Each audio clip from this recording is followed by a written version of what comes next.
حضرات اب بات کرتے ہیں، بات مختصر سی ہے، ایصال ثواب جو کرنے والی بات ہے، ایصال ثواب۔ میں نے حج کیا ہے، میں نے عمرہ کیا ہے، میں نے قرآن پڑھا ہے، میں نے نماز پڑھی ہے، ثواب کس کو ہوا ہے؟ جی، مجھے بھوک لگی تھی، میں نے کھانا کھا لیا، ایسا تھوڑا پیٹ بھر گیا؟ سردی کا موسم ہے اور ٹھنڈا گرم مشروب چائے کی صورت میں ہو سکتا ہے، کسی اور صورت میں ہو سکتا ہے۔ گرمی کا موسم ہے، انسان کا ٹھنڈا مشروب پینے کو دل کرتا ہے۔ گرمی ہے یا سردی ہے، اگر کسی کو پیاس لگی ہے، کچھ کھانے پینے کو دل کر رہا ہے، تو جو انسان کھائے گا اسی کا ہی پیٹ بھرے گا یا کسی اور کا بھی بھر جائے گا؟ نبی علیہ الصلوۃ والسلام کی زندگی نے ہمیں جو طریقہ بتایا ہے نا، اس کو ذرا اپنی زندگی میں شامل کر کے جائیے۔ حضرات اعمال جو ہم کرتے ہیں نا، اس کی قبولیت کی کچھ شرائط بھی نبی علیہ الصلوۃ والسلام نے بیان کی ہیں۔ اللہ ہمیں وہ ساری باتوں کو سیکھنے والا بنائے۔ نبی علیہ الصلوۃ والسلام کے پاس جوہینہ قبیلے کی ایک عورت آئی، آ کے کہتی ہے اللہ کے نبی صلی اللہ علیہ وسلم میری والدہ فوت ہو چکی ہیں۔ اب اندازہ، اب ذرا ذہن نشین کر لیں وہ لفظ، وہ باتیں، وہ طریقے کہ جو انسان کو ایصال ثواب ہوتے ہیں۔ ایک ہے میری اور آپ کی سوچ، قاری صاحب نے روٹی دے دو جی جمعرات دی، سوموار نے روٹی دے دو، جمعے والے دن روٹی دے دو، کیوں جی میرے ابا جی فوت ہو گئے ہیں، میری امی جی فوت ہو گئی ہیں، فلاں فوت ہو گیا ہے، تو یہ ہم نے ان کو ایصال کرنی ہے۔ قاری صاحب مسجد میں کتنے بچے پڑھتے ہیں؟ 30 بچے پڑھتے ہیں جی۔ قاری صاحب قرآن چاہیے دینے، قرآن چاہیے دینے۔ قاری صاحب کہتے ہیں ٹھیک ہے جی، یہ 30 بچے ہیں، سب نے قرآن پڑھا، لے لیں جی، لے لیں۔ وہ لے گیا، لو جی یہ آپ میرے والدین کو ایصال کر دیں۔ میں نے اگر کسی سے 1 لاکھ روپیہ لیا ہے اور دوسرا بندہ آ کے کہے کہ قاری صاحب میں 1 لاکھ روپیہ دے دیو، میں کہتی دے دیتا، پہنچ گیا۔ مثال سمجھ نہیں آئی لگتا۔ میں نے کسی سے 1 لاکھ روپیہ لیا ہے، ایک وعدہ کر لیا کہ بھائی اس ٹائم میں واپس کر دوں گا، وہ وعدے کا ٹائم گزر گیا، اب ایک تیسرا بندہ مجھے آ کے کہتا قاری صاحب 1 لاکھ روپیہ دے ہوئے نو، تسی اس ٹائم دا وعدہ کیتا سی۔ میں نے کہا جی 1 لاکھ روپیہ دے دیا، پہنچ گیا۔ ثواب کی میں پہنچے؟ ہمارے گجرانوالا میں ایک بزرگ تھے، نبینا تھے، اللہ تبارک تعالیٰ نے ان کو صحیح عقیدہ اپنانے کی توفیق دے دی۔ وہ جمعرات کی اور سوموار کی روٹی کھایا کرتے تھے۔ وہ ایک بچہ ان کے پاس گیا، حضرت صاحب مولانا صاحب گستاخی معاف، آپ مجھے ذرا یہ مسئلہ سمجھا دیں کہ ہم آپ کو کھانا دے کے جاتے ہیں، آپ کھا پی لیتے ہیں، ہمارے مردوں کو کیسے پہنچتا ہے؟ جو ہمارے فوت ہو چکے ہیں ان کو کیسے پہنچتا ہے؟ کہتے بیٹا سمپل سی بات ہے، آپ نے لیٹر باکس دیکھا ہے جس میں آپ چٹھی ڈال کے آتے ہیں، خط ڈال کے آتے ہیں، ڈاک ڈال کے آتے ہیں، اور وہاں پہ جو ملازم ہوتا ہے وہ اس ڈاک کو نکالتا ہے اور اس کی موجودہ جگہ پر جہاں پر اس کو پہنچانا ہوتا ہے پہنچا کے آتا ہے کہ نہیں؟ جی جی بالکل ایسے ہے۔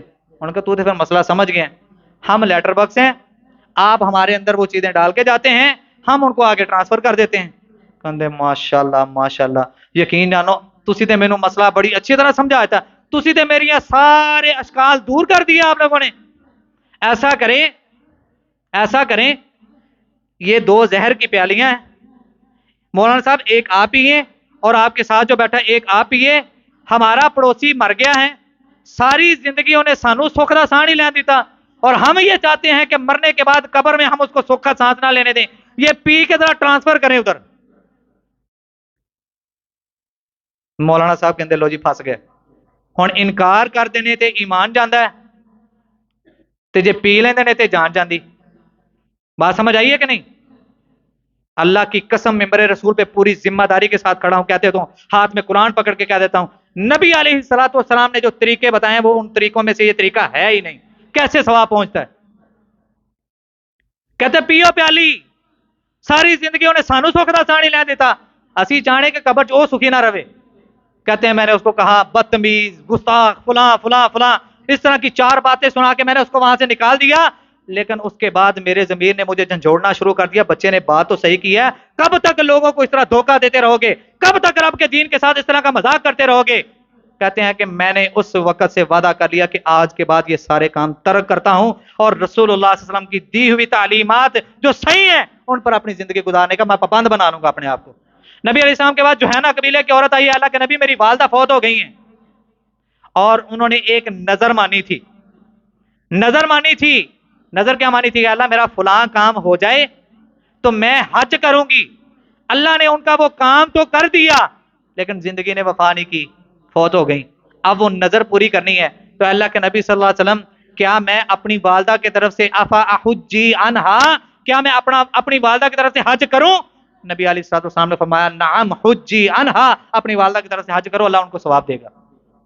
اصال ثواب حج کی شکل میں۔ نبی علیہ الصلوۃ والسلام نے عمرے کا طریقہ بھی بتایا کہ اگر عمرہ نہیں کیا، کوئی نظر مانی تھی، زندگی نے وفا نہیں کی ہے، آپ اپنے والدین کی طرف سے، اپنے فوت شدگان کی طرف سے حج اور عمرہ کر کے ان کو اصال کر سکتے ہیں، لیکن یہاں پہ شریعت نے ایک شرط لگائی ہے، میں اگر اپنے باپ کی طرف سے جو کہ فوت ہو چکے ہیں، اگر میں اپنے باپ کی طرف سے عمرہ کرتا ہوں یا حج کرتا ہوں، شریعت نے یہ قید اور شرط لگائی ہے کہ اس سے پہلے میں نے اپنا حج یا عمرہ کیا ہو۔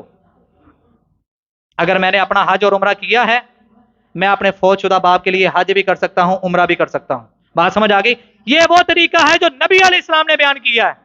ہم نے مولویوں کے طریقے کے پیچھے نہیں لگنا۔ کس کے پیچھے لگنا ہے؟ نبی علیہ السلام کے طریقے کے پیچھے۔ دوسری عورت نبی علیہ السلام کے پاس آئی اور آ کے کہتی ہے اللہ کے نبی صلی اللہ علیہ وسلم میری والدہ فوت ہو گئی، اور انہوں نے نظر مانی تھی کچھ روزوں کی، 1 مہینے کے روزوں کی انہوں نے نظر مانی تھی، اللہ میرا فلاں کام ہو جائے میں 1 مہینے کے روزے رکھوں گی۔ اللہ نے وہ کام تو کر دیا لیکن زندگی نے وفا نہیں کی۔ اے اللہ کے نبی صلی اللہ علیہ وسلم افا اصومی عنہا، کیا میں اپنی والدہ کی طرف سے روزے رکھوں؟ نبی علیہ السلام نے فرمایا سومی عنہا، اپنی والدہ کی طرف سے روزے رکھو، اللہ ان کو ثواب دے گا۔ پر سانو تے سوکھا طریقہ چاہیے نا، ساڈے کول تے اپنے نہیں رکھے جاندے، سانو تے کوئی سوکھا جا طریقہ لبنا چاہیے، گھر میں بیٹھے ہوں، کھانے پینے کے لیے بھی مل جائے، سارا کچھ ہو جائے، نیکیاں بھی مل جائیں، گناہ بھی جڑ جائیں، اور جنت میں ہمارے لیے عالی شان محلات اور بنگلے بھی تیار ہو جائیں۔ سانو تو کچھ انج دا نظام چاہیے۔ آپ نے فرمایا حج کرو، عمرہ کرو، لیکن شرط کیا ہے کہ پہلے اپنا کیا ہو، اللہ مرنے والے کو اس کا ثواب دے گا۔ اس کی طرف سے اگر روزے رہتے ہیں وہ روزے رکھو، اللہ ان کو ثواب دے گا۔ چوتھا کام، پہلا حج، دوسرا عمرہ، تیسرا روزے۔ نبی علیہ الصلوۃ والسلام نے فرمایا باپ فوت ہو گیا، باپ کے اوپر قرض تھا، بیٹے نے قرض ادا کر دیا ہے، اللہ احکم الحاکمین اس کے باپ کو اس کا صلہ عطا کرے گا۔ یہ وہ کرنے والے کام ہیں جو اصال ثواب ہیں، اصال ثواب، جن کو نبی علیہ الصلوۃ والسلام نے اصال ثواب کہا ہے، مولوی صاحب نے نہیں۔ اللہ ہمیں سمجھنے کی، عمل کرنے کی توفیق عطا فرمائے۔ یہاں پہ کچھ باتیں بیان کی جاتی ہیں، وہ کبھی موقع ملا تو انشاءاللہ پھر بیان کریں گے، جو اس بات پر دلیلیں دی جاتی ہیں، لو جی اصال ثواب نبی علیہ السلام نے حج کیتا سی، نبی علیہ السلام نے حج کیتا سی، من گڑت روایتیں ہیں، ضعیف قسم کی روایتیں ہیں۔ اللہ ہمیں قرآن و حدیث کو سمجھنے کی، پرکھنے کی، پڑھنے کی، خود سیکھنے اور سکھانے کی، اور اس کے بعد عمل کر کے اپنی دنیا اور آخرت کو بہتر بنانے کی اللہ میں توفیق عطا فرمائے۔ آخر دعوانا الحمدللہ رب